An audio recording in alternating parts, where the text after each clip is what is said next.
Honourable Speaker, in line with the question by the Senator for Kirinyaga on measures to reduce double taxation, unnecessary taxes and overburdening of farmers and Kenyans in general, I would like the CS to address one question. Honourable Speaker, we have heard the ministry, actually the CS himself, taking credit that this year's finance bill has no new taxes. But I know it's credit to the Gen Z who have struck the fear of God in this government. They will not attempt to bring new taxes.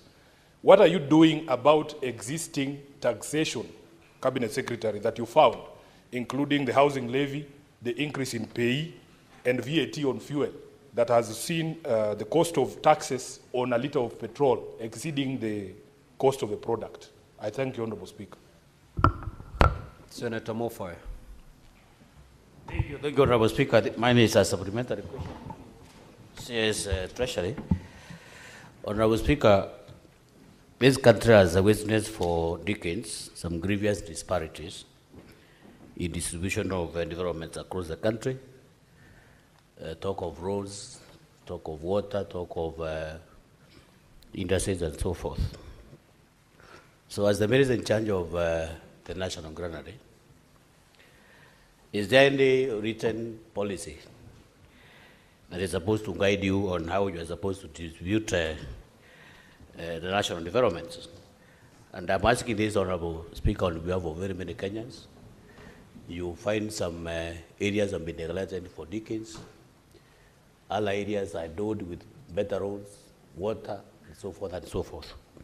Is there any existing policy, for that matter, that a Kenyan can quote maybe from Tharaka or from Northeastern or from any other part of this country where there are no such kind of developments? What is it, what criteria do you use to determine where you are supposed to put up roads, where you are supposed to put up water, and so forth and so forth? Is there any existing policy for that matter? Thank you, Honourable Speaker. Honourable CS, you may, if in a position to respond to that question, you may, because it is not related to the primary question. The Senate Majority Leader. Mr. Speaker, I have a question to the Cabinet Secretary in regards to his response on page 6. Unfortunately, Minister, I'll have to tell you that none of these items that you have listed was done to the tea farmers. This is a topic very close to my heart, and therefore I know every single intervention that is done. In the fiscal year that you're referring to, 2023-2024, you have quoted in your response, Mr. Minister, that there was provision of processing equipments to tea cooperatives. It is now in this financial year that there's an attempt to put 3.5 billion shillings to support aging tea factories. And even that, I'm not sure whether the National Assembly Budget Committee will maintain it. So I'll have the Minister check with his records and the people in the ministry whether any of this has been done, because to the best of my knowledge, there is no tea cooperative that was supported with this. With regards to establishment of this, what is calling Tea Value Addition Hub, construction is yet to begin of the common user facility that the government promised tea farmers in the country. And therefore, it will be important for the minister to let us know when construction of this common user facility will commence. There was a promise of £1 billion shillings to KTDA through its subsidiary Ketepa that this was going to be set up in Kericho. I do not know to this date, Mr. Speaker, when that facility will be available for farmers. The same can be said, Mr. Speaker, about Part C of his question, because it needs to be quantifiable. If the minister had given us the specific figure of how much that export market development the government committed to, we'd appreciate, because it is one of the interventions that we seriously need. Lastly, Speaker, just a comment to the minister, because, you know, we are representatives of people, and when there's an opportunity, I appreciate that transportation of tea to factories is VAT exempted. I do not understand, Mr. Minister, why in every finance bill, last year it had to be removed, and even in this year's proposal, transportation of sugarcane to factories is subject to VAT. I don't know why at Treasury they want to treat tea farmers and sugarcane farmers separately, yet they are all citizens of this republic. So while I appreciate what is done for tea farmers, I'd wish that the Treasury does the same for sugarcane farmers as well. I thank you, Mr. Speaker. Honourable CS, you have 3 minutes to respond. Thank you, Mr. Speaker. I'll try to be fast. Yes, it is true that we have not made major changes in taxes that would disadvantage the taxpayer or individual taxpayers in terms of reducing their disposable income. And this was a commitment. Yes, I know Senator Sifuna is attributing it exclusively to Gen Z. Partly true, partly not true. Honorable Senator Sifuna very well knows my stand on taxes. Even before I joined the cabinet or the executive, I am one person who does not believe that higher taxes would lead to more revenue or higher tax rates. And that is my stand. I've spoken about it. Maybe we share that idea with Gen Zs, but so it cannot be exclusively the Gen Z's ideas. And I think the government is also sold into the idea that now, where we have reached, we cannot go further to reduce disposable income. On housing levy, I think there is a discussion around seeing how to restructure it, because again, it has serious benefits, in my view.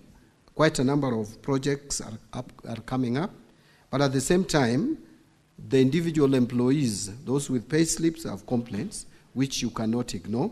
So a lot of restructuring is going on, and I am sure that more pronouncements will come in due course.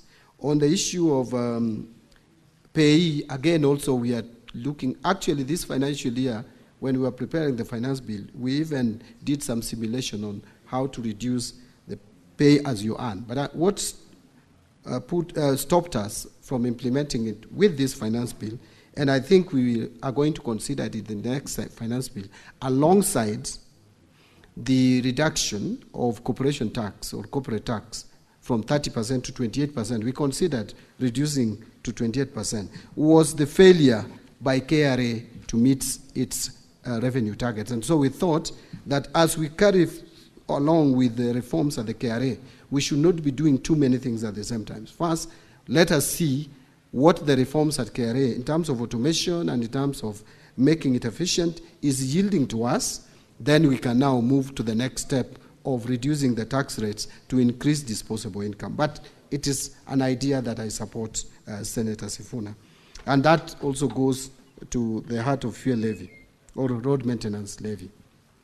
On distribution of development across the country, yes, Senator, it is true, Mr. Speaker, that over the years since independence, that we have not been very fair and objective as a country in terms of distributing or budgetary allocations to regions.